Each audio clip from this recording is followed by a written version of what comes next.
24 hours after the news that Hasbro is packing up and leaving Rhode Island for Boston, we're hearing from top lawmakers about the move. Governor Dan McKee calls the decision a mistake. Good to have you with us tonight. I'm Patrice Wood. I'm Gene Valicenti. Speaker Sicarci says there was no changing Hasbro's mind, not with this executive team in charge.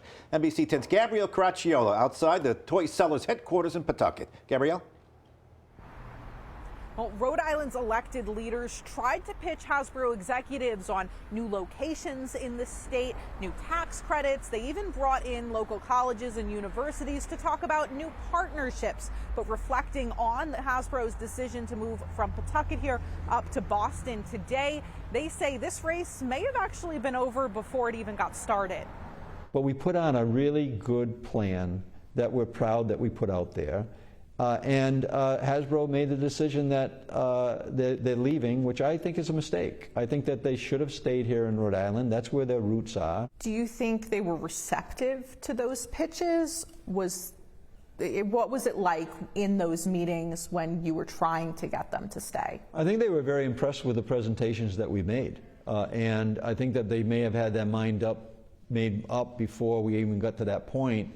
There really never was an ask for Hasbro. Do you think there was anything else you could have done to try and incentivize them to stay in Rhode Island? So. Honestly, no. He said a corporate decision.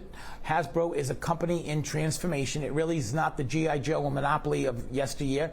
Hasbro is transforming itself into an online gaming company, and they need a certain talent pool that does not exist in Rhode Island, people who do coding and people who develop online gaming. Is there any concern that any other companies like CVS or anyone else primarily based in Rhode Island will follow in Hasbro's footsteps and potentially look to go somewhere else? Well, I think you always have to be on your toes. I try to reach out to as many companies as I can and try to always tell the General Assembly our door is always open. We want to listen to them. We want to hear what they have to say. We want to respond when we can. We need to stay focused for Rhode Island in terms of the economy that we're building and to really let people know that we are moving in the right direction.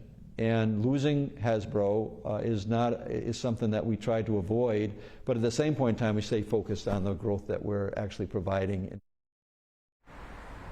Now, employees will be out of this building in Pawtucket by the end of next year, and the building they're moving into in Seaport is a lot newer than this one. This was built in 1899. There's still a lot of questions that we have unanswered right now. It's unclear if all those employees will have to go into those Boston offices every day of the week, or if maybe there will be some sort of hybrid work arrangement. That, of course, will likely influence decisions on whether or not to continue living in Rhode Island and commuting or moving closer to those new Hasbro headquarters. Live in Pawtucket, Gabrielle Caracciolo, NBC 10 News.